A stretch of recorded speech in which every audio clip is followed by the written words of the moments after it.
All right, I'll get started. So we're going to give you a brief update on the MSCAT project. So the MSCAT project, MSCAT Metabolomics Software Catalog, is a curated database of metabolomic software tools. The tool discovery and some of their aspects of it are semi-automated. Their 1.0 version has been running for some time now as part of the Metabolomics Workbench website. Our updated version with new features is currently in our development servers, but we're going to migrate it over the next couple of months to Workbench. The basic workflow of MSCAT is that it automatically, there's a query that has been tuned to get as much as possible metabolomic software papers. There's a named entity recognition algorithm that detects from the title and abstract the names of tools or potential names of tools. And then you get a result, a set of papers, a set of new papers that are sent over to the maintainer for curation. These are the fields that MSCAT tracks after curation. They're pretty much what you would expect. This has a dual purpose of letting researchers find tools according to what they need, but also provide a way to analyze the whole software landscape of the metabolomics community. Now I'm going to talk about two new features. The first feature is pretty cool. So MSCAT lets you sort of search tools by their features, and then if you give some more detail about what methods you want to use in your pipeline, it'll give you some suggestions of a set of tools that should work together. But that makes a certain number of assumptions, so it's kind of limited. It doesn't tell you every possible pipeline. So we decided to get a little bit empirical here.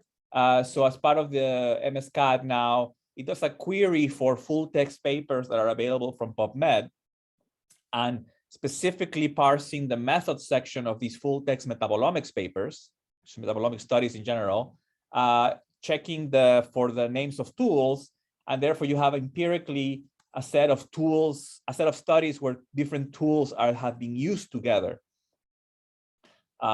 So given that data set, then we can draw a network diagram that you can explore how all the tools in the corpus of metabolomic studies are used together, or you can select individual tools to include or exclude. So if you have a tool of interest, you can quickly see specifically what other tools are used in the literature with the tool you selected, which is another way of, it might be another way of designing a pipeline. The next feature we added, so we tried to ease the job of the maintainer as much as possible. So we played around with automating some of the filling of these fields. We found that we could pretty reasonably have an automatic filling out of the programming languages fields and the last updated date of fields, because about half of the tools in our database are shared in structured data stores or code stores like GitHub or a similar repo or the bioconductor. So it's pretty straight. It was reasonably straightforward to get this information and feed it into MSCAT automatically. Now, I told you that a second purpose of MSCAT is to be able to analyze the whole software landscape. So we tested this idea by asking a couple of questions of the aggregated MSCAT data. Basically, we're trying to see if there are factors that make a tool more popular than others. However, we didn't find a clear pattern. So these are some of the takeaways that we have of our analysis so far. There's no real relationship on whether a tool has many different functions and how popular it is, or where the tool is published yet. But this is just a preliminary analysis.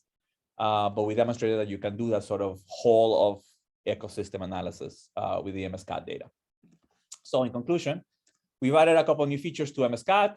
One thing that we found is that in order to get more accurate data into MSCAT, it would be nice if certain norms in the software sharing were better.